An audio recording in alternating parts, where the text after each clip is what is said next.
One house in Lochdu skips Christmas entirely, and the silence it creates troubles Hamish Macbeth more than any missing decoration. In a season of warmth, absence can be the loudest clue. Where in the world are you listening from tonight? And if you enjoy settling into these Highland mysteries, subscribe and make this part of your nightly ritual. Only 11% of listeners are subscribed, while 89% aren't. Your support truly means a lot. Hamish Macbeth knew he had made a mistake the moment he stepped into the mud at the start of Braeview's long drive. The ground sucked around his boots in a way that promised nothing good. Lugs trotted ahead, ears tilted forward, stopping now and then to sniff the air as if expecting someone to shout at them from the house. Hamish did not want to be here, and resented the village for pushing him into it. But the villagers of Lochdu could be as relentless as midges when their pride was involved. Braeview House looked worse in daylight. The garden had gone wild, the shrubs sticking out like elbows. No wreath on the door, no sign of life beyond the faint smell of polish that drifted on the damp air. Hamish rang the bell and waited. Nothing. He rang again, twice. Lugs gave a soft whine just as the door cracked open. Mrs. Sylvia Denholm stared at him as though he had woken her from an unpleasant dream, pale, sharp, annoyed before he had spoken a word. "Yes?" she said.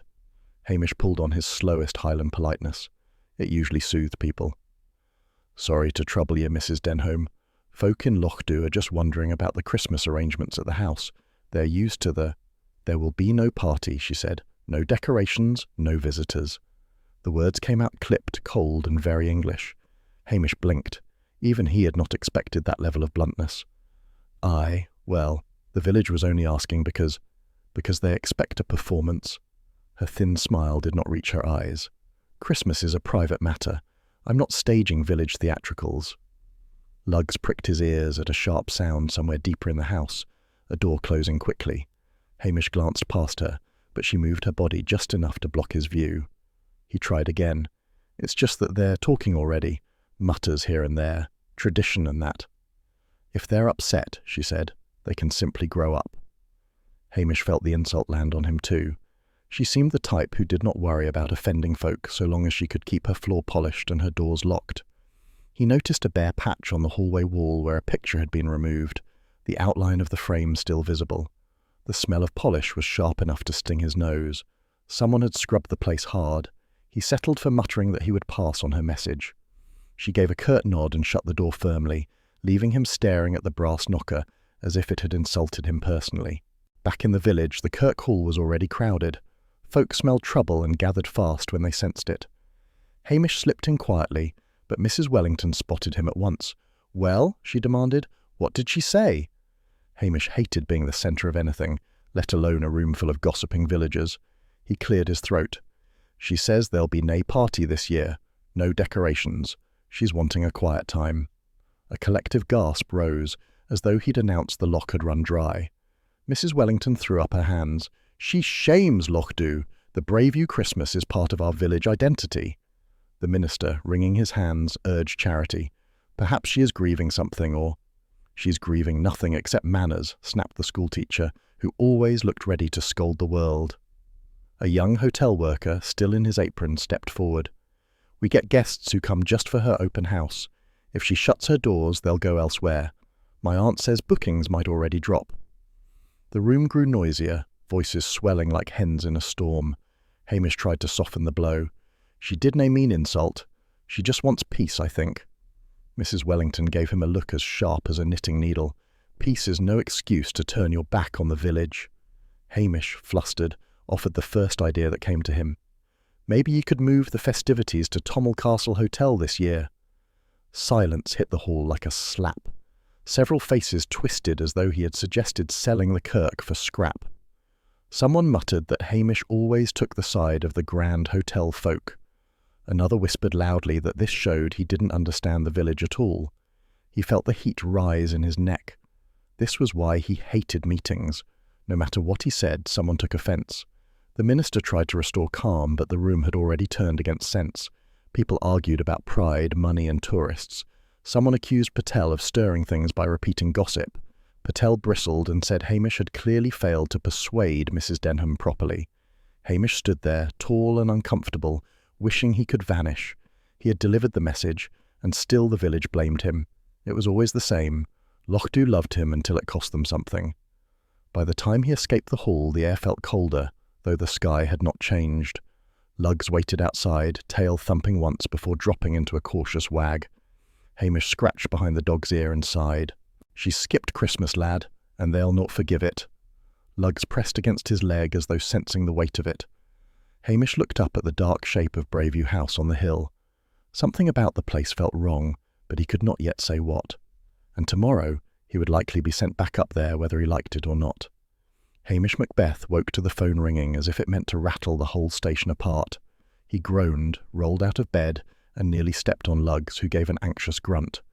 The dog already sensed something wrong. Hamish lifted the receiver and heard Patel's voice, sharp with excitement and offended pride. "They've put lights up at Braveview House. Great daft things, whole front of the place lit up like Sauchy Hall Street. Then, pfft, gone again, down before dawn." Hamish rubbed his eyes. "Who did?" "That's what I'm telling ye," snapped Patel. "Get up there. Folks saw it. Ask anyone. And if it's some prank, it's not funny. My cousin's hotel has guests staring out their windows like they expect fireworks." Hamish said he would look and hung up before Patel could lecture him further. He pulled on yesterday's jumper and a jacket still smelling faintly of peat smoke. Lugs paced by the door, ears tilted forward. The air outside was cold but not sharp enough to wake him properly. He trudged up the road towards the brae, Lugs walking stiffly, giving low growls at nothing visible.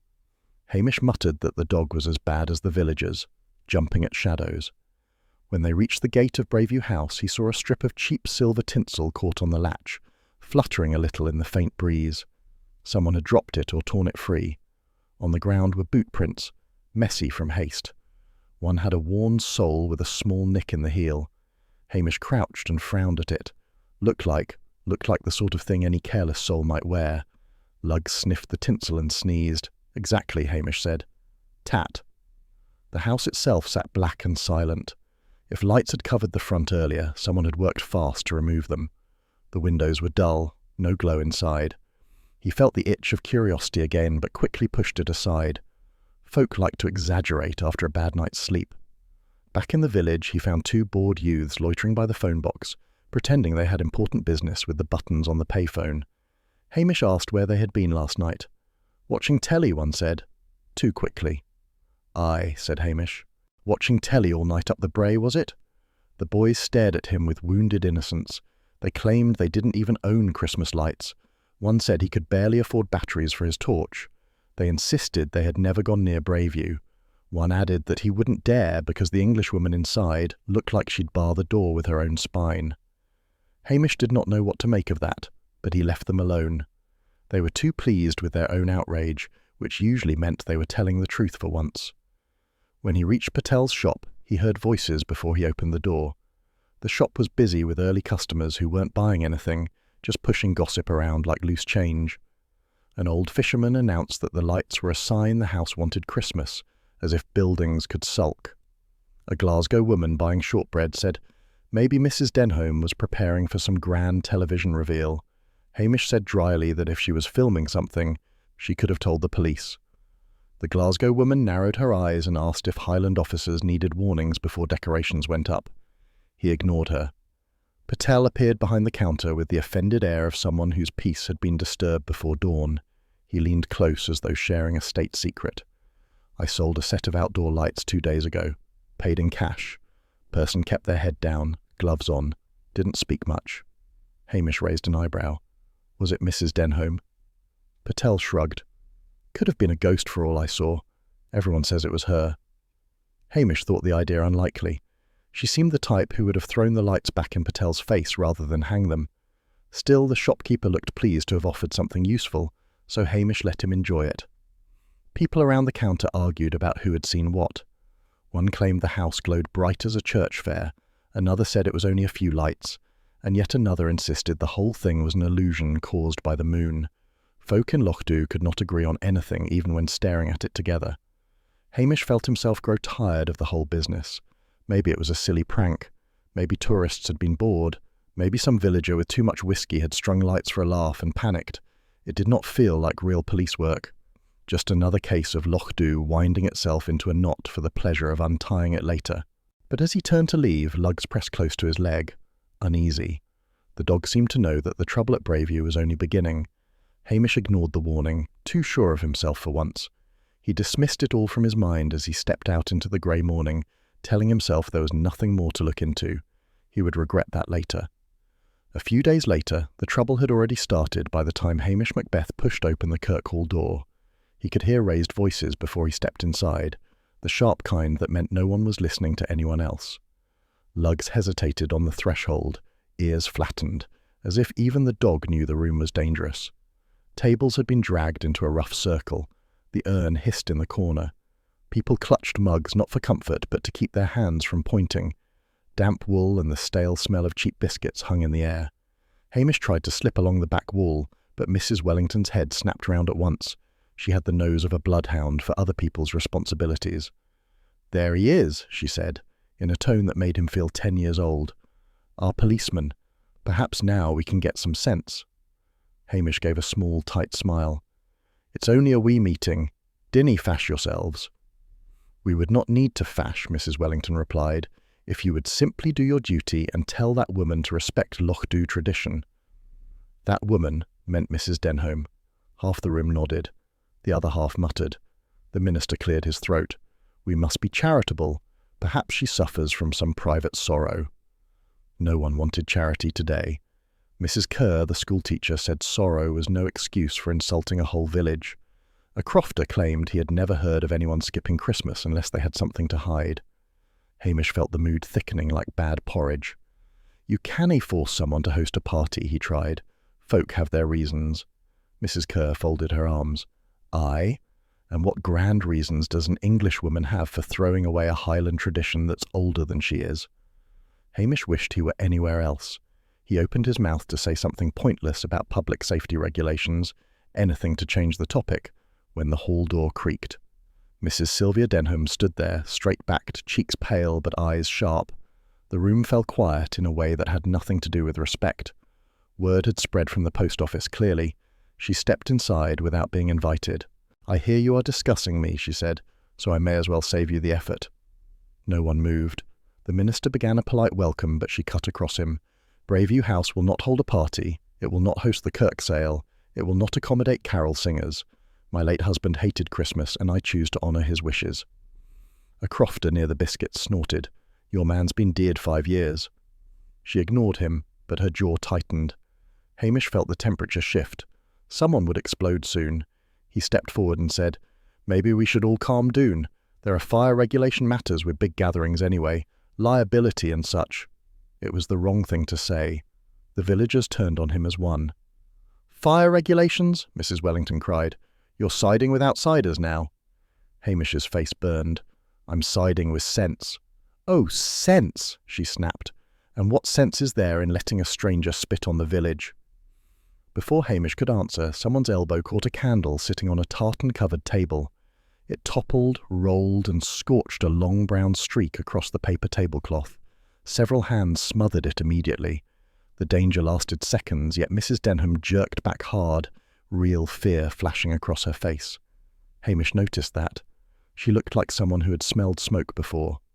The minister's wife, perhaps thinking the same, said quietly, "You know, there was once talk of a fire at Braveview, years ago, at Christmas. Insurance matters, if I recall." The hall shifted as if someone had nudged every spine at once. Mrs. Denholm stiffened. There was no such thing, old gossip. But her voice wavered, and the denial sat poorly on her. Hamish watched her for a moment, curiosity nudging him again. There was something she feared more than angry villagers. "You should leave my house alone," she said, glaring at all of them. "I owe you nothing." She turned sharply and walked out, her heels striking the floor with a rhythm that sounded like retreat and challenge at the same time. The door slammed. For a few seconds no one spoke. Then chaos erupted again. A hotel maid declared she would never set foot near Braveview.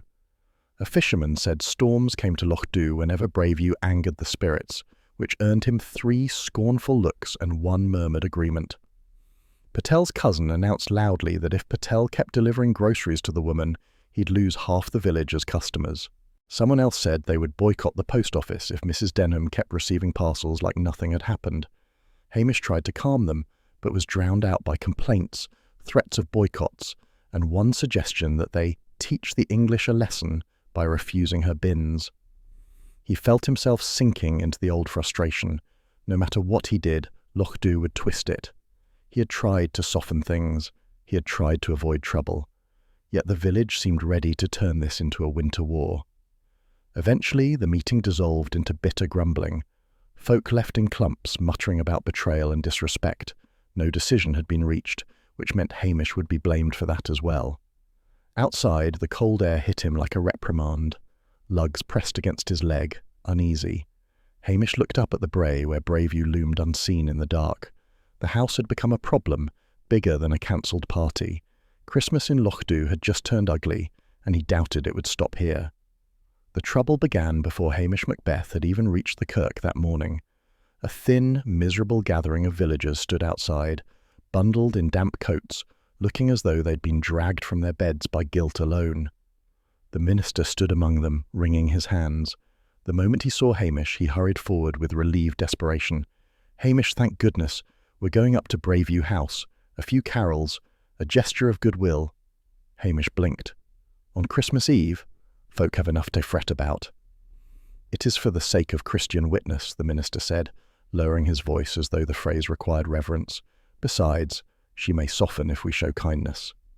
Hamish doubted it. After the Kirkhall fiasco, Mrs. Denham would likely slam the door in their faces or unleash whatever sharp tongue she guarded behind her polite mask. Still, several women were glaring at him in a way that meant refusal was impossible. Luggs strained at the lead the moment they turned onto the brae, fur rising along his spine. Hamish tugged him back, but the dog pulled again, uneasy. The path felt wrong. Even Hamish sensed that, though he told himself it was only the weight of too much village anger. The house stood dark and cold. No wreath, no candles, nothing of Christmas except a faint glow spilling under the drawing-room door. The minister tapped lightly. When no answer came, he tried again, then pushed the door open with a tremulous courage Hamish had never seen in him. The smell hit them first. Pine mixed with something harsher, burnt plastic. Hamish stepped inside, his heart sinking as he took in the scene. A large Christmas tree lay toppled on its side, its branches crushed against the carpet. Ornaments scattered. A tangle of cheap fairy lights glowed faintly on the floor like dying insects. Beneath the tree, half hidden by the fallen branches, lay Mrs. Denham. Someone gasped behind him. Another choked on a prayer. Hamish crouched, pushing aside a spray of needles. Mrs. Denham's hand still gripped the string of lights. Her skin was pale, her eyes half open, staring at nothing at all. He reached for a pulse but found none. The wall socket beside her was scorched black, as though it had spat fire. "Back," Hamish said sharply.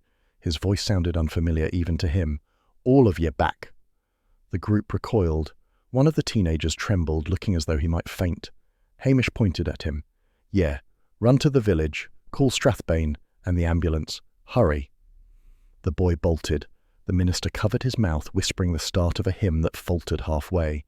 Mrs. Kerr muttered that this was what came of rejecting the season, which earned her several horrified looks. Hamish ignored them all and stood, trying to piece together something resembling sense. The tree had been decorated in haste. Crooked tinsel, lopsided baubles. Someone had tried to do it alone. The lights were a cheap kind, the sort Patel sold reluctantly. Hamish muttered, half to himself, "These cheap lights are dangerous things." Lugs pawed at the skirting board, whining. Hamish looked down and frowned. There was a faint clean ring around the socket screws, as if someone had recently removed and replaced the plate. A strange thing to do unless you were fixing something, or breaking it. Before he could dwell on it, a neighbour from a nearby croft appeared at the doorway, breathless and eager. "I heard singing here last night," he announced. "Laughter, too. Sounded like a party going on. Maybe she'd made her peace after all." Hamish stared at him. The man's eyes glittered with the thrill of being useful. Hamish did not believe him. Folk liked to insert themselves into tragedy. Later, Hamish learned the man had spent the evening in the hotel bar, and no one else had heard any singing, so he dismissed it as drunken gossip. Still, the claim hung in the air like a challenge. "A party?" Mrs. Kerr sniffed. "Aye, and I suppose the angels were invited." Hamish straightened. It was an accident, he said, too quickly. The villagers needed something simple. Lochdu would twist itself into madness if he left them room for darker ideas. Looks like she tried to put up the tree herself and made a mistake with the wiring. The minister nodded weakly. Others looked relieved, clinging to the explanation as if it excused their own arguments with her. Hamish walked to the hall telephone and dialed Strathbane. The connection crackled. When Blair's irritated voice answered, Hamish said, "It looks like an accident. Electrocution." He should not have said that so soon, but the villagers were staring at him with frightened expectation, and he wanted the moment quiet. He wanted the house to stop feeling like a trap closing around them. Blair grunted something unpleasant and hung up. Hamish stood alone in the doorway while the others whispered behind him. Snow had begun to fall in thin flakes drifting across the drive. He felt Lugs lean against his leg, trembling slightly. Hamish reached down and ruffled the dog's head, though his own stomach had turned heavy. Something was wrong here, more wrong than bad wiring and a fallen tree. But he had already told Strathbane it was an accident. He would have to live with that mistake, at least for now. Inspector Blair arrived at Braveview House already shouting. Hamish Macbeth heard him before he saw him, the familiar bark of a man who enjoyed spreading misery more than doing police work. Blair's heavy boots thumped through the hallway, and then he was in the drawing room glaring at the fallen tree, the scorched socket, and the still form of Mrs. Denham, as though they had inconvenienced him personally. "So," Blair said, smirking, "you've made a mess of it again." Hamish felt his shoulders tighten. "I phoned it in right away." "Aye," after announcing it was an accident. Blair's voice rose, delighted to have an audience. Several villagers winced. "You contaminating the scene with your stupid dog. What did you do, Macbeth? Trip over the body before you bothered to look at it?" Lugs whined softly, pressing close to Hamish's leg. Hamish kept his face still. "We found her like this." Blair made a show of surveying the room, poking at a fallen bauble with his toe as though he alone noticed it. Suspicious right away. English woman in a big house. Money.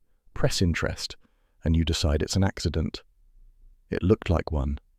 "It looked like what you wanted," Blair snapped. "You and your cosy wee village stories." He turned on the villagers. "Any of you lot hate the rich enough to start cutting wires? Or maybe you were tired of your grand hostess skipping Christmas?" A ripple of offended outrage went through the group. Mrs. Kerr's eyes flashed. The minister paled. Hamish stepped forward. "There's nae evidence of—" "Quiet," Blair barked. "I'll tell you what there is." He jabbed a finger at Hamish. "Graffiti on the Braveview gate last week. Someone wrote, 'Go home.'" Hamish's stomach dipped. He knew the crofter who'd drunkenly muttered about it. "Probably kids," he said. "Tourists, even." Blair swung round. "Names." Hamish hesitated. He could have given Blair a few possibilities, but he saw the villagers watching him with wary pride. Lochdu did not forgive betrayal, and Blair did not forgive hesitation. Hamish lied, keeping his voice even. "Nobody mentioned names. I only heard it in passing." Blair narrowed his eyes. "You're covering for them." Hamish didn't answer. That was answer enough. Blair shoved everyone out except Hamish, Lugs, and the forensic officer, who arrived looking annoyed at having been called out on Christmas Eve. The man knelt by the socket, sniffed and frowned. "The plug's been tampered with," he said, "and the fuse box has fresh marks." He opened the cupboard by the door and pointed. Strange labelling. "This switch says side door. Doesn't belong here." Anderson, trailing behind Blair like an obedient crow, repeated, "Side door, sir. Doesn't belong." The forensic man lifted a length of wire clumsily taped to the fairy lights. "Added recently. Bad job of it." Blair straightened with triumphant disgust. "Murder by electrics." He seemed delighted. "We'll start with the folk at that committee meeting. They had motive, humiliation, jealousy, resentment. Villagers are proud creatures. Touchy." Hamish said nothing. He felt a flicker of something like dread, but he refused to show it in front of Blair. Back at the station, he barely had time to remove his jacket before the phone rang again. It was Daviot, his voice sharp and irritated. "Macbeth, do you realise what kind of press this will bring? Christmas Eve, an Englishwoman dead in your village. Already they're calling it the village that kills its hostesses. Fix this, quickly." "There's nothing to fix yet," Hamish murmured. "There had better be," Daviot snapped and hung up. Hamish put the receiver down slowly. Lugs lay under the desk, watching him. Every time the radio muttered the word Braveview, the dog's ears pricked, as if the name itself had become a warning. Hamish rubbed the bridge of his nose. Blair was building a story that would crush Lochdu.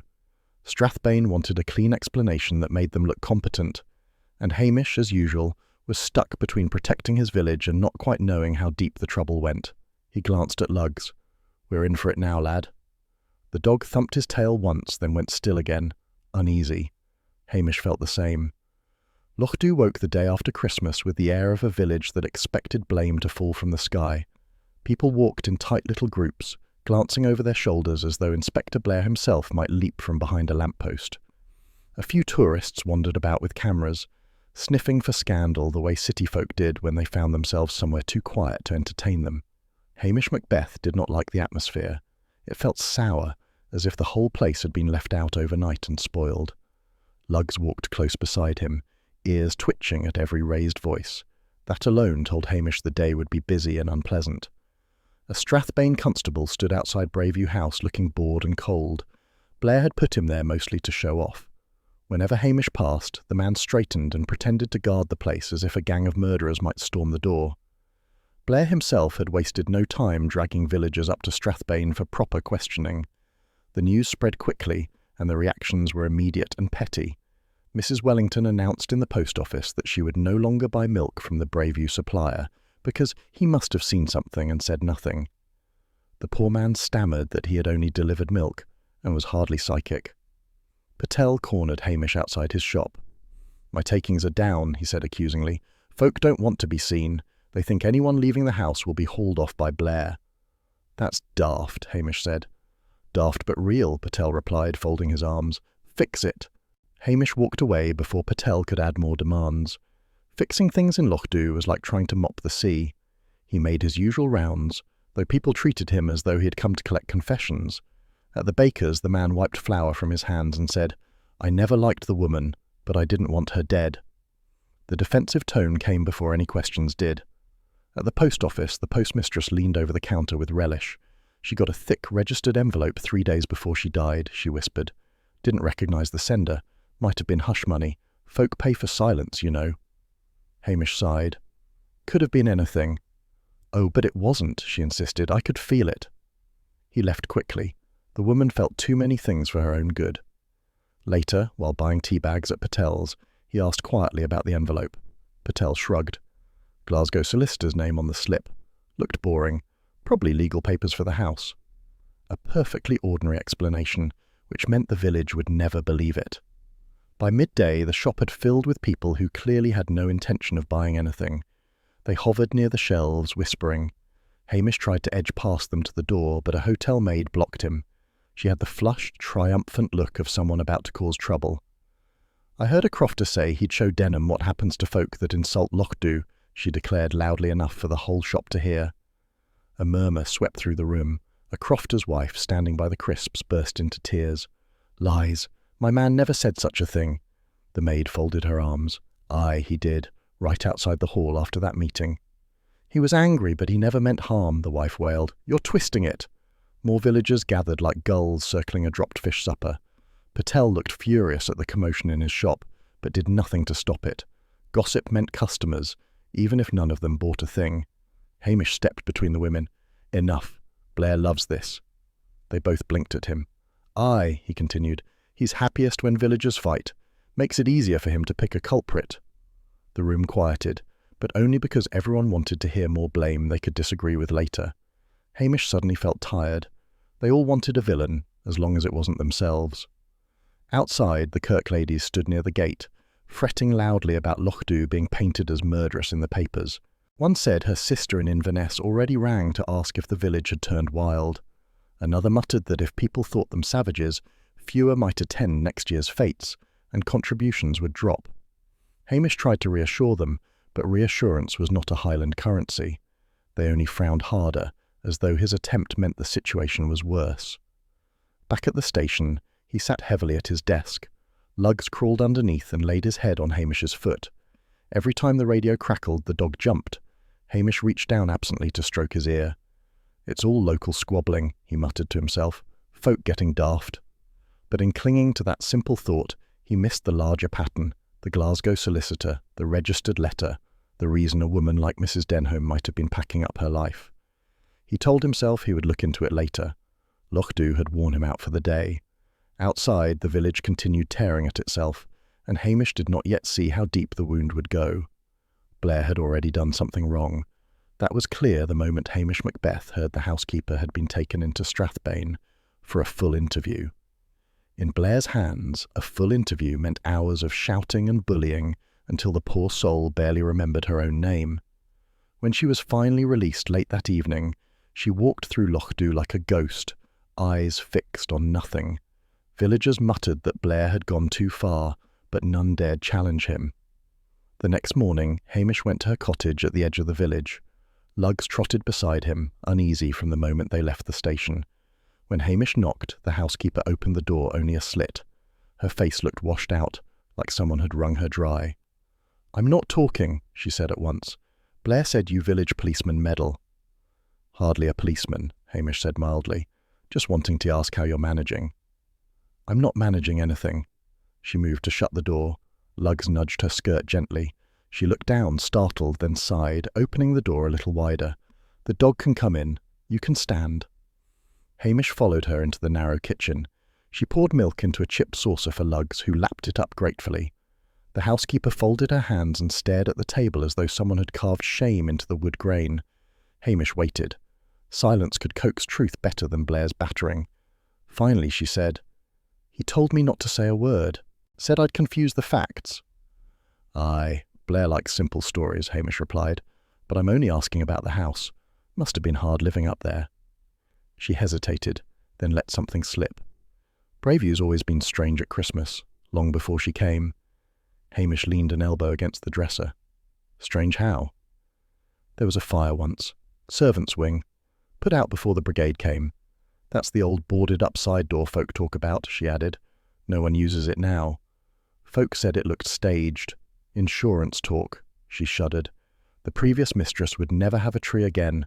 Hated candles. Hated anything festive. Mrs. Denholm heard the story her first week. Said she wanted nothing to do with Christmas inside that house. Hamish frowned. Then why the tree in the drawing room? She shook her head quickly as if terrified to think about it. "Don't ask me. I kept to the rooms I was told.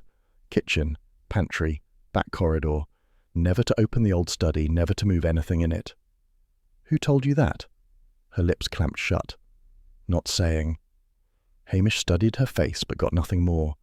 Instead, he let his gaze wander around the cottage. She lived plainly. No sign of stolen goods or guilt. Whatever she hid, it wasn't for her own benefit. He changed tack. "When I was last at Braveview, I noticed a ring of dust on the drawing-room mantel. Something heavy used to sit there." She stiffened but kept her gaze down. "And a picture taken from the corridor wall," he continued. "Left a bright patch behind." "I didn't touch anything," she whispered fiercely. "Don't you dare say I did." "I'm not saying that." She wrapped her arms around herself. "Folk came and went. She had callers, men in suits. I kept to my work." Hamish felt a slow prickle of interest. Men in suits, legal papers, valuables moved quietly. Maybe the business with Christmas was only a surface fuss, and something deeper sat beneath it. Something to do with inheritance or debts. But if he voiced that, half the village would tear itself apart hunting for stolen heirlooms or accusing each other of thieving. Lugs finished his milk and pressed his head against the housekeeper's knee. The woman, startled again, gave the faintest smile. Then it vanished. "You'd better go. Blair will come back."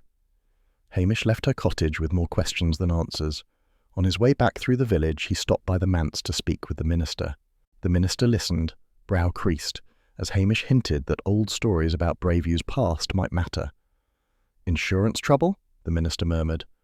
"Well, Blair will seize that. A tidy motive. He'll decide someone with a grudge lit a fuse whether they did or not." Hamish grimaced. That was the issue. Blair always preferred a blunt explanation that fit on a report line. Something clean. Something that made the villagers look guilty. Hamish almost mentioned the missing items, the dust ring, the empty space on the wall, but stopped. If one villager had helped themselves, even innocently, Blair would use it like a hammer, and if nothing had been taken, the gossip alone would spark chaos. "No need to make a fuss," Hamish muttered. "Might be nothing." The minister looked doubtful. Sometimes your restraint is admirable, Hamish. Sometimes it is unwise. Hamish pretended not to hear that. He did not want another lecture. By late afternoon, word reached him that Blair was questioning more villagers, spinning a new theory about vengeful locals angry at a snubbed tradition. It was a crude, foolish idea, but Blair liked crude and foolish, and Hamish, by staying quiet about what he had noticed, had left Blair room to build exactly that. Back at the station, Lugs paced, unsettled, as though the very walls carried the tension of the day. Hamish sat down heavily, staring at the phone. He should have told someone, should have pushed harder, should have said something before Blair twisted the whole matter into a village feud. But he hadn't, and now the truth, whatever it was, sat behind too many closed doors. Hamish Macbeth knew the day was doomed the moment the phone rang before he'd finished his tea. Daviot's sharp voice came down the line like a slap. "Macbeth, a journalist is coming to Strathbane. Human interest piece. Christmas tragedy. You will stand beside Blair at a press call. No sulking, no mumbling, and for heaven's sake, look competent." Hamish shut his eyes. "Sir, I've work here in Lochdu. You will report to Strathbane in 1 hour. Blair wants you visible. Do not embarrass us." The line went dead. Hamish set the receiver down slowly, feeling the humiliation forming like a bruise. Lugs watched him, ears tilted back. The dog knew embarrassment better than most people. The Strathbane station car park had been turned into a stage, with Blair marching about as though auditioning for a role in a bad drama. Reporters huddled together, pens ready, eyes bright with the promise of misery. Hamish stood beside Blair, lanky and uncomfortable, wishing he were anywhere else. Blair cleared his throat loudly, making sure every camera turned his way. "We are conducting a thorough investigation," he announced, "but we cannot ignore resentment from certain business quarters in Lochdu, people who rely too heavily on the goodwill of Braveview House." Heads turned, and Hamish felt his stomach knot. They were thinking of Patel. The shopkeeper's name wasn't spoken, but it hung in the air like a bad smell. Hamish panicked. He needed to deflect, to lighten the reporter's interest. "There was the business with the outdoor lights," he said, trying for casual. "Bought anonymously from Patel's shop. We've nae idea who—" He realised too late what it sounded like, as though Patel had sold dangerous equipment knowingly, as though he had supplied the thing that killed Mrs. Denham. A reporter lunged at the opening. Did the shopkeeper express any guilt, Constable Macbeth? Any concern he may have contributed to the death? Hamish's face burned. "No, that's not what I—" But Blair stepped in gleefully. "All avenues are under examination." He didn't name Patel, but he might as well have shoved the man into the cameras himself. The press conference ended with a flurry of questions Hamish didn't answer. When he slipped away to his car, Lugs jumped into the passenger seat as if eager to flee the scene of a crime. Hamish drove back to Lochdu in silence, his shame hot and prickling. News travelled faster in Lochdu than the telephone ever could.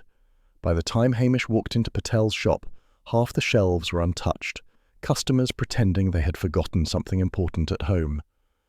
Patel's wife looked at Hamish with a fury that could blister paint. "You've ruined us," she said flatly. "On Christmas week, you stood there and let them say our Patel sold something that killed a woman." "I didn't mean it like that," Hamish stammered. "I only meant to say the lights." "Aye, we heard what you meant," Patel muttered from behind the counter, his face tight with hurt. "Folk think we put murder on the shelves next to the batteries." Hamish tried again, but the words stumbled. He apologised, awkwardly, clumsily, and it only made things worse. Patel waved him away, not harshly but coldly, which somehow stung more.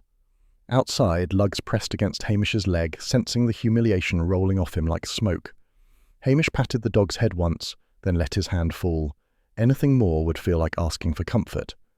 As he made his rounds that afternoon, villagers eyed him with a mix of pity and mild satisfaction.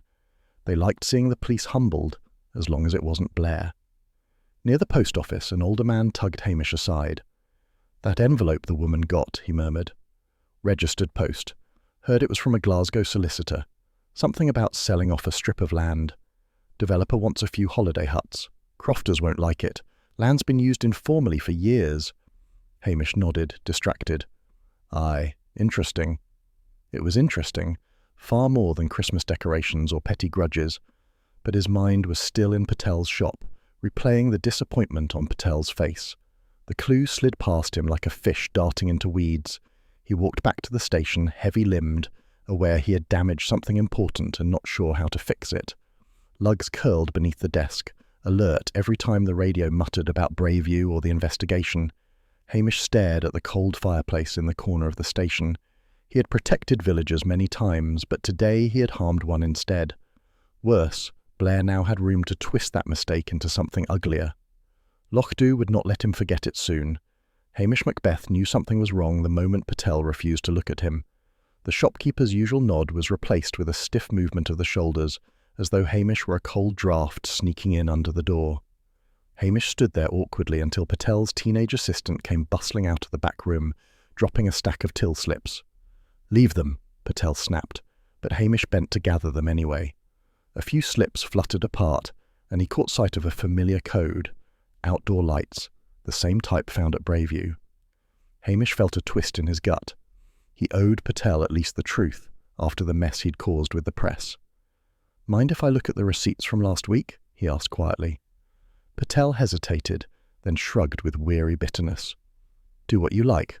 Folk already think I sold death over my counter." Hamish sorted through the slips, his long fingers moving faster than his mind would have liked. Then he spotted the sale, 2 days before the death.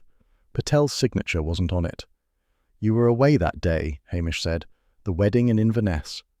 Patel blinked. "Aye, my nephew's." His face softened just a fraction. "So, I didn't sell anything." Hamish turned to the assistant. "Who bought the lights?" The boy flushed a deep, guilty red. "Dunno exactly. They had a dark church coat on. Kept their head down. Local voice, though, soft, not English." That, at least, cleared Mrs. Denholm of buying the lights. A small but important truth. Hamish thanked them both and slipped out, though the apology sitting on his tongue felt too clumsy to offer. Patel didn't ask for one. That made it worse. Outside, the air smelled of wet stone and peat smoke. Lochdu managed to feel accusatory without saying a word. At the Tommel Castle Hotel bar, Blair's latest theory was making its rounds. A few hotel workers whispered together, rolling their eyes. Blair had declared, loud enough for reporters, that a young hotel employee must have been having an affair with Mrs. Denholm and rigged the lights in a jealous rage. Hamish sat at the end of the bar, nursing a ginger ale. He heard the snorts, the muttering, and the uneasy shifting. Some staff had visited Braveview. Nobody wanted Blair digging through their comings and goings. A shy chambermaid edged toward Hamish. She looked as though she expected him to bite. "Constable Macbeth, can I say something?" Hamish nodded gently. Lugs, lying under the table, thumped his tail once. The girl wrung her hands. "I went up to Braveview the day before she died, to collect a raffle donation. She said she'd give something for the hotel hamper." Hamish's eyebrows rose. Mrs. Denholm hadn't seemed the donating type. "She opened the door quick," the girl went on, "like she didn't want me looking in. But I couldn't help seeing past her. She was arguing with a man, well-dressed, older. They were standing by an open bureau drawer." Hamish felt a small jolt. "Did he say anything?" "He told me it was family business and shut the drawer fast." Mrs. Denholm looked pale, like she'd been caught at something. Family business? Another outsider? Or someone who wanted to appear as one? Hamish walked her through the timing, careful not to frighten her. When she gave the exact hour, he blinked. "That's odd," he murmured. "Did I do wrong telling you?" she whispered. "No, you did right." He left the hotel and went straight to Mr. Fraser's neat little house. The Kirk elder had given a firm alibi for that afternoon, visiting relatives in Dingwall. He opened the door with the confident air of a man who believed his word settled things. Hamish said, "Where exactly were you yesterday at 2? Fraser frowned. "I told Blair, with my sister." "She says you were late, didn't arrive till near 4. Fraser hesitated long enough to melt his own alibi. "Well, perhaps I misremembered." Hamish gave him a long, bland look. Fraser's face squirmed. "I went to Braveview for a moment, briefly, only to inquire after a matter to do with land boundaries. Nothing to do with the tragedy." Hamish left before the man could embellish. People visited the house as often as the postman, it seemed, though they all pretended innocence. Back in Strathbane, he reported the melted alibi to Blair. Blair waved him off with a snort. "Elders are respectable. Good for the image. Hotel staff are better suspects, more colourful. It's not about colour, Hamish said sharply. It is when the press are watching. Blair grinned like a man who had chosen the villain for his story and intended to keep him, truth be damned. Hamish walked out before he said something he'd regret. Lugs padded beside him, anxious at the tension.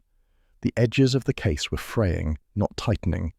The neat picture Blair kept pushing, a lonely Englishwoman undone by jealous youth, no longer fit. None of it fit. And Lochdu, prickly and suspicious, waited for someone to blame. Hamish felt the weight of it settle on his shoulders. The truth was shifting under him, and he had no firm ground left. Hamish Macbeth began the morning with something already wrong. Blair was in a mood. That alone could curdle milk. The inspector stomped around Braveview's front hall, barking at constables, insisting no one enter the drawing room again, unless they've grown a brain overnight. Hamish waited until Blair had finished bullying Anderson, then said quietly, "I want another look through the house, with the forensic man." Blair sneered. "For what? To admire the decor?" Hamish kept his voice mild. "There's still things not adding up." Blair folded his arms, enjoying the moment. "Fine, one walk through. But if you start your soft Highland theorising, I'll have you fetching tea instead." The forensic officer, a tired man who disliked both Blair and Christmas, joined Hamish without comment. Lugs padded beside them, tail low, uneasy from the cold smell of the place. The house felt different now, less tragic, more stripped. Shelves half empty, picture hooks bare, boxes stacked in corners. Hamish noticed all this without comment. Blair would have accused him of imagination. But to Hamish, it felt like a house preparing to be sold, not lived in. In the corridor, the forensic man tapped Hamish's shoulder and pointed at the fairy lights on the table. "That extra bit of wire," he said. "Not from a shop. Cut from an old lamp. Found bits in the locked study." "So someone knew that study," Hamish murmured. "Knew what was in it." They went there next. The study was a room that smelled of old accounts and forgotten quarrels. Dust lay thick on the furniture, except where something had been dragged off recently. Lugg sniffed the skirting board, but gave no more help than that. Hamish opened the cracked ledger on the desk. Rents, grazing rights, old family notes. One strip of land appeared again and again, grazing fields by the boundary wall. Entries for that land had been crossed through recently. The name beside them was Mr. Fraser. Hamish stared a moment. The respectable Kirk elder, who always sat in the front pew and quoted scripture with the air of a man correcting the Bible itself. The forensic man poked at the grate. "She burned something here. Letters, I think." Hamish knelt to look. Half-burned scraps still clung to the edges. He made out a solicitor's name, the Glasgow firm.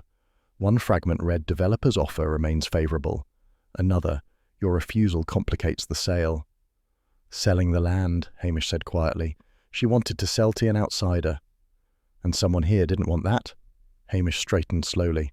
"Aye, someone didn't." Blair barged in without knocking. "Are you two done poking about? Anderson wants to know if he's allowed to breathe again." Hamish ignored the insult. "The wire came from here, from the old lamp. Whoever rigged those lights kent their way round the house, and Fraser's name keeps coming up with the land." Blair laughed as though Hamish had told a joke. "Fraser, don't be absurd. He's good for the village's image. Elder, churchman, respectable. Unlike your hotel riffraff suspect who actually has passion." Hamish's irritation rose, quiet but sharp. "This isn't about passion." "It is when I say it is," Blair snapped. "Stick to your dog and your crofters. I'll handle the case." They left the house soon after, Blair swaggering ahead, pleased with himself. Hamish walked slower, lugs pressed to his leg. In Lochdu, the village closed up as soon as Hamish mentioned Fraser's name. He asked small questions, soft questions, but people shifted, dodged, and wrapped Fraser in compliments like protective wool. "Good man," said the postmistress. "Always donates to the Kirk sale." "And he's decent to his wife," said Mrs. Kerr, though her expression suggested she disliked the wife. "He's respectable," said one crofter, which usually meant a person who behaved badly but formally. Hamish thanked them all, though none were helpful. He walked to Fraser's neat stone house just before dusk, Lugg sitting beside him, ears pricked. Fraser opened the door with a polished smile. "Constable Macbeth, come to ease your conscience. You accused me earlier through half the village." Hamish remained calm. Just checking on everyone involved with Braveview. Fraser stepped back in a way that allowed entry while pretending hospitality. The living room smelled faintly of polish and superiority. Lugs lay at Hamish's feet while Fraser perched on the edge of his armchair. "I trust you've dismissed Blair's nonsense about the hotel boy," Fraser said. "Blair hasn't dismissed anything." "No, well, he wouldn't," Fraser smoothed his trousers. "Strathbane policemen like simple villains." Hamish looked at him, weighing the words. "Did you ever visit Braveview alone after dark?" Fraser froze for half a second, the smile tightening. "A good Christian doesn't skulk about other people's houses." "That wasn't what I asked." Fraser's nostrils flared slightly. "Mrs. Denholm and I had business discussions. Perfectly proper. Daylight visits." Hamish let silence settle a moment. Fraser filled it with another smile, this one thinner. "I know people have been gossiping," he said. "With grief in the air, they'll say anything to smear a man who does his duty in the kirk." Hamish rose. "Aye, folk gossip." Fraser walked him to the door, still wearing that calm, pious expression. "I hope you find the truth soon, Officer Macbeth. The village needs your steadiness." Hamish heard the faint mockery under the politeness, or perhaps he simply expected it. He stepped outside into the cold dusk. Lugs looked up at him, waiting for a sign. Hamish whispered, "No proof yet, lad." But he didn't need proof to feel the truth shifting. Fraser's smooth answers had left the air wrong. Too neat, too practiced. He walked back toward the station, each step slow. Something in the case had changed shape. What had seemed like resentment and Christmas quarrels now smelled of land, money, and long-hidden disputes. But suspicion meant nothing without evidence, and all Hamish had was a cracked ledger, burned letters, and the uneasy sense that respectable men lied more convincingly than rogues. As he reached the station door, Lugs whined softly. Hamish didn't blame him. Nothing in Lochdu felt safe or simple anymore. Rain was already slanting across the windows of the Lochdu station when Hamish Macbeth realised something was wrong. Blair's voice came bellowing over the radio, thick with triumph. He had decided to arrest the shy crofter who'd once grumbled about showing Mrs. Denholm what happened to people who insulted the village. Hamish muttered a curse under his breath. Lugs shifted uneasily under the desk, ears flicking. A moment later, the crofter's wife burst into the station, hair plastered to her forehead, breath coming in panicked little gasps. "They're taking him," she sobbed. "Blair's men. He only said that after a dram. You know how he gets. He was mending a fence that night. He never went near Braveview." Hamish stood, feeling the old weight of guilt settling between his shoulders. He had failed Patel. He wouldn't fail her as well. "I'll speak to Blair," he said. "Go home. I'll come." She looked at him with a glimmer of hope, which only made him feel worse. Out on the road to the croft, the rain thickened. Lugs shivered despite the heater, pressing close to Hamish's side. The croft appeared through the mist like something hiding from the world. The crofter himself sat slumped on a kitchen chair, resigned. A mug of cold tea sat untouched by his elbow. "I told them I didn't do anything," he said, "but Blair likes an easy villain." Hamish glanced around. The place was a mess of tools, rope, and damp coats. What caught his eye, though, were the boots by the door. Worn heel, nick in the edge, a match for the print at Braveview. His stomach tightened. The crofter followed his gaze. "They're old," he said quietly. "Haven't worn them in months." Hamish didn't believe him, not entirely, but he also didn't believe the man capable of rigging electrics or hauling trees about in the dark. He nudged the boots aside with the edge of his foot, out of the direct line of sight. Lugs watched him, uneasy, sensing something slipping sideways. Blair arrived 10 minutes later with Anderson panting behind him. "Macbeth," Blair snarled, "get out of the way." This man threatened the victim. Good enough for me. Hamish straightened. "You'll make yourself look foolish." Blair gave a bark of laughter. "I doubt it. Folk here don't like the English. Perfect motive." "You're ignoring half the evidence," Hamish said sharply. "This man was in Patel's shop that afternoon. I saw him." Blair swung round. "You saw him? At the time in question?" Hamish felt the lie forming before he could stop it. Aye, clear as day. "And he bought what?" Blair asked. "Tea and a paper." The crofter stared at Hamish with something like confusion. Blair stared with triumph. "Good," he said. "If you're wrong, it'll be your neck, not mine." Hamish didn't answer. He kept his face blank until Blair marched back into the rain. Anderson cast him a puzzled look but followed his inspector. When they were gone, the crofter whispered, "I wasn't in Patel's." "I kent that," Hamish said quietly. "But better alive for now than Blair dragging you through Strathbane like a trophy." The crofter swallowed hard. "Thank you." Hamish gave no reply. He didn't want thanks. He wanted certainty, and he didn't have any. On the drive back, lugs whined low in his throat. Hamish kept one hand on the wheel and reached down with the other to touch the dog's head. "Aye, I know," he murmured. "It's messy." But messiness was nothing new in Lochdu. It was the consequences that worried him. At twilight, as Hamish walked past the kirk, Mrs. Kerr stopped him with a nervous wave. "Constable, have you heard? The crofter once grazed Fraser's sheep on the Braveview strip. Fraser paid him for it, but that stopped when Mrs. Denholm refused to renew the access." Hamish froze. "I," she went on, pleased to have something worth sharing, "left the poor man in debt. His fencing's falling apart. You've seen it." Hamish managed a nod and walked on. He felt cold in a way that had nothing to do with the weather. He had lied for a man who might well be wrapped up in Fraser's quarrel over that land. He had shielded him out of instinct, not evidence, out of pity, not sense. Back at the station, he hung his coat on the peg. Water dripped onto the floor. Lugs settled by his boot, restless, ears pricked for danger Hamish couldn't yet name. Hamish sat slowly at the desk. The room felt too small for the mistake he'd made. Protecting the weak had always been his reflex. It usually worked, usually saved some poor soul from Blair's stupidity, but this time the weak man might not be weak at all. He might be tied to Fraser's long game, caught in debts, pushed into anger, and Hamish had just given him an alibi Blair couldn't break. He leaned back and stared at the ceiling, feeling the weight settle in silence. Lugs nudged his ankle, whining once.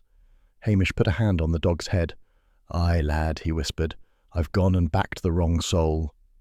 And the truth, whatever shape it took, was getting harder to see through the fog he'd made himself. Snow threatened all day but refused to fall, hanging in the sky like a warning the village chose to ignore. Lochdu had decided, in its usual stubborn fashion, to drink the whole business away before Hogmanay arrived. By late afternoon, half the villagers were already on their second dram, pretending the house on the hill had nothing more to say. Hamish Macbeth did not share their confidence. Braveview sat wrong in his mind, like a door left half open in a draught. Lugs paced the station restlessly, picking up on whatever Hamish could not name. By early evening, Hamish gave in to the knot of unease tightening behind his ribs. He went to the manse and asked the minister to come. The minister looked alarmed, but agreed. Patel, when Hamish stopped him outside the shop, muttered that he had had enough of that cursed house, but followed anyway, clutching his scarf as though he expected it to defend him. None of them told Blair. That was the first sign things would go badly. Braveview loomed dark as they approached, its bare windows hunched against the sky. Only the faintest breeze stirred the dead shrubs by the path. Hamish felt Lugs stiffen beside him, muscles tensing as if the dog scented something sour. Then a movement, quick, narrow, slipped round the side of the house. Hamish hissed, "Patel, take the back. Minister, stay here." He went round with Lugs, who strained at the lead, nose low, body taut. The snow clouds thickened overhead, pushing the last of the light down into a grey bruise. Near the side wall sat the fuse-box cupboard, half hidden behind overgrown rhododendrons. Lugs pulled sharply toward it. Hamish opened the cupboard door with one swift jerk. Fraser stood inside the cramped space, coat off, screwdriver in hand, sweat shining on his forehead despite the cold. He whirled round with the expression of a man caught meddling in another's coffin. Hamish kept his voice plain. "What are you doing, Mr. Fraser?" Fraser swallowed hard. Checking for leaks. Damp gets in the wiring." From the loosened screws and relabeled switches, it was clear he wasn't fixing anything. He was trying to undo what he'd done and hide it. "Funny place for damp," Hamish said. "You've got the switches relabeled, and you added that extra wire to the fairy lights. So tell me again what you're checking." The elder's face twisted, polite mask cracking. "She wouldn't sign it," he muttered. "Ungrateful woman. I offered her a fair deal for that strip of land. Told her the crofters relied on it. Told her it could stay in local hands." "And she said no," Hamish prompted quietly. "She meant to sell it to strangers," Fraser spat. "Holiday huts, concrete and noise. She'd ruin the place. And for what? Profit." Hamish's voice barely shifted. "So you frightened her?" Fraser's breathing grew rough. "Only meant a warning. Lights on in the night. A bit of a scare. Make her think the place was unsafe. I didn't mean—" Luggs growled then, low and steady. Hamish didn't hush him. "Didn't mean to kill her," Fraser finished in a rush. "She shouldn't have touched the tree. It wasn't meant for her hands." Before Hamish could speak, Patel shouted from the back, "Something's moving in here!" Fraser flinched and knocked his elbow against the switches. The entire house blazed to life. Every lamp, every socket, the gaudy tree in the drawing room bursting into colour through the window like a ghost of its deadly fall. The minister stumbled up beside Hamish, face pale. "So, it was never about Christmas," he whispered. "It was leverage." Fraser slumped against the cupboard wall, screwdriver dangling. "You don't understand. She was selling the land from under us. The rights were mine by agreement. Years of work, years of promises." "Tay frightens one thing," Hamish said. "Tay wire lights deliberately wrong is another." Fraser covered his face. "I only wanted her shaken. She must have plugged them wrong. She shouldn't have—" Hamish cut him off. "You rigged them.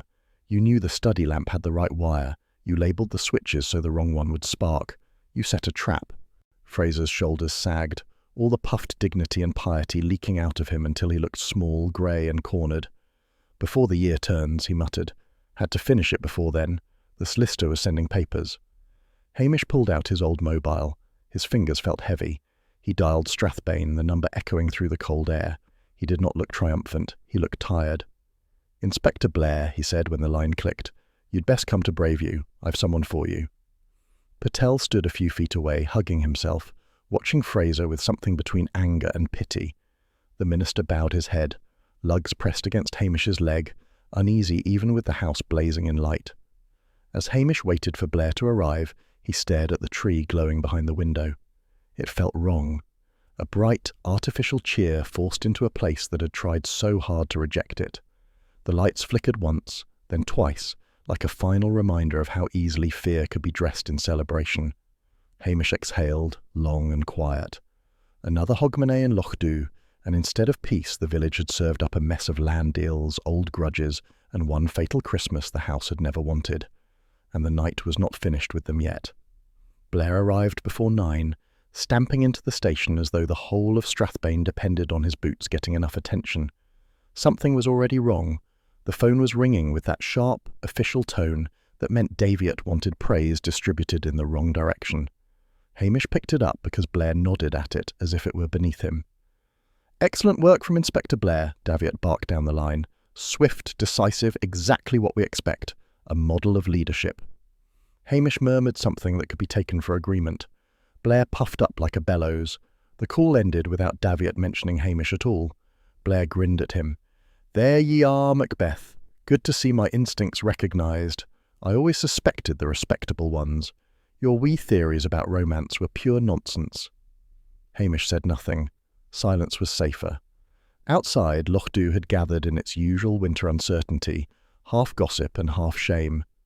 Folk didn't know the whole story, but the minister had said enough and Patel had added his part. They knew Hamish had been up at Braveview when Fraser cracked. They also knew Blair had arrived after the work was done, but no one wanted to say it outright. It would only start a fresh argument. Blair marched around the village like a man launching a parade, telling anyone unlucky enough to be in his path that he had closed the case neatly. Mrs. Wellington tried to look impressed and failed. Patel kept his eyes low and served customers carefully, but he did not greet Hamish when the constable passed the shop window. Hamish felt the absence sharply, like a draught under a door. By afternoon, the legal account of Fraser's mess had started to circulate, thanks to a solicitor with a loose lip and a Kirk elder keen to protect his own name. Fraser had wanted the Braveview grazing strip for a relative. When Mrs. Denholm refused, he had stirred up the village's irritation over the cancelled Christmas, letting small resentments thicken until he felt justified in frightening her. He had rewired the lights in the drawing room, meaning to give her a harmless shock during some staged apology visit he hoped the villagers would be pushed into making. But she had tried to put the tree up in private, and his crude handiwork had killed her outright. After that, he had drifted about the house, adjusting switches, shifting labels, stuffing valuables into sacks for a half-planned sale no one would ever prove. The more he meddled, the more his guilt tightened around him. The Kirk ladies fell into quiet distress, meeting in the hall and whispering about how they should have noticed signs of strain. One of them insisted she had always felt Fraser was too pleased with himself. Another sniffed that she had warned them all about giving men too much authority. None of it made them feel better. The crofter, the shy one Hamish had shielded, learned that Fraser had named him in statements as someone who might support a legal claim over the disputed ground. Hamish heard this from Patel's cousin, who took unnecessary delight in repeating it. Hamish felt the blow without moving a muscle. He had lied to protect the wrong man, and in doing so had nearly strengthened Fraser's hand. The knowledge sat in his stomach like a cold stone. Patel's shop regained customers by early evening, though it was not the easy bustle it used to be. Folks came in quickly, made their purchases, and avoided looking too closely at the man behind the counter. Patel treated Hamish with stiff courtesy when their paths crossed. No more. Trust lost did not return with a single solved case. Luggs sensed the strange quiet in the village. He kept close to Hamish's knee as they walked by the loch after dark. The water lay flat and black, holding the dull shimmer of lights from the distant hotel. Hamish looked out at the stillness. He did not feel triumphant, only tired. He thought, with no real bitterness, that the village had paid far too much for one woman's choice to skip Christmas. Tradition had been bent, used, twisted into a tool for pressure. And when people toyed with the old ways for their own gain, something always snapped back. He rubbed Luggs's ear. "A mess," he said quietly. "Just a mess." Luggs leaned against him, uneasy but loyal, staring into the dark as though the loch itself might move. Nothing moved. Nothing changed. The calm that settled over Loch Dhu was the kind that held its breath, and the year had not turned yet. The first wrong thing about Hogmanay and Loch Dhu was that it looked normal. Hamish saw it at once when he stepped out of the station with Luggs trotting beside him. Folk were already half-cut, tourists were staggering about with cameras, and fireworks were being tested early by idiots who would soon complain about the smoke. A village that had worked itself into knots all month now pretended it had never known trouble. At Tommel Castle Hotel, the door swung open and out stepped Priscilla, pale and calm as ever, dressed for a night of managing guests who expected civilization on tap. She spotted Hamish before he could duck behind a tourist. "So," she said, as if commenting on the weather, "I gather Loch Dhu has been dramatic again." Hamish coloured. "Oh, just a bit of fuss." "Fuss?" She raised an eyebrow. "A woman dead, a land quarrel exposed, and the Kirk ladies at war. The village never does anything by halves." He shifted, wishing he had gone home earlier. Luggs sat down between them, staring up as if hoping Priscilla might carry a biscuit. She looked past Hamish toward the hill. Mrs. Denholm might have been happier somewhere her holidays were her own choice, not a weapon for people to wave about. Hamish had no answer. His mind offered something short and useless, maybe, but he didn't say it. She waited a moment, then gave that small, cool smile that always made him feel like a boy who had forgotten his tie. "Do try not to get yourself into trouble this year, Hamish." "Aye, well," he muttered, "no promises." She left him with the soft scent of expensive perfume and the echo of a life he could not join. Luggs gave a faint huff as if in sympathy, though he didn't understand anything except that Priscilla never petted him. Later, Hamish stood outside the station again. The night had deepened, the air cold enough to sting. A faint light glowed in one upper window of Braveview, just a candle the minister had insisted on. "For remembrance," he'd said, in that earnest tone that made Hamish want to roll his eyes but not quite do it. He snorted softly. A candle would not fix anything. Still, he didn't object. Villagers passed him on their way to parties. Some clapped his shoulder awkwardly, as if afraid he might fall apart on them. Others kept themselves stiff, too proud or too embarrassed to speak nicely. It was the usual mixture. Loch Dhu forgave in pieces, never all at once. Patel approached last, carrying a paper bag. He handed it over like a man passing a legal notice. "Leftover shortbread," he said. "Be a pity to waste it." Hamish nodded. "Thanks." "It's only shortbread," Patel said quickly, and walked on before it could become anything else. Hamish watched him go. Piece of a kind, he thought. Thin, but real. When the bells went at midnight, the sound rolled over the loch with that uneven clang that meant someone at the kirk was already drunk. Fireworks crackled from the hotel grounds. Lug startled, then wagged his tail, uncertain whether he ought to defend the village or hide. Hamish went inside, shut the door against the shouting, and poked up the peat fire until it gave a steady glow. He poured strong tea, the kind that could strip paint if left too long. Folk would always use Christmas for their own ends, good, bad, and daft. Nothing holy about it. And houses did not skip anything. People did. Braveview would sit there, empty, while the estate sorted itself out, and someone else would come along to fill it with their own trouble. Lug settled by his feet, ears flicking at each distant bang of fireworks. Hamish watched the flames shift. Lochdu was bruised but steady. It would stumble into the new year the same way it stumbled through everything else. He sipped his tea, let the heat settle, and listened to the muffled cheer outside. Another year, another mess waiting somewhere.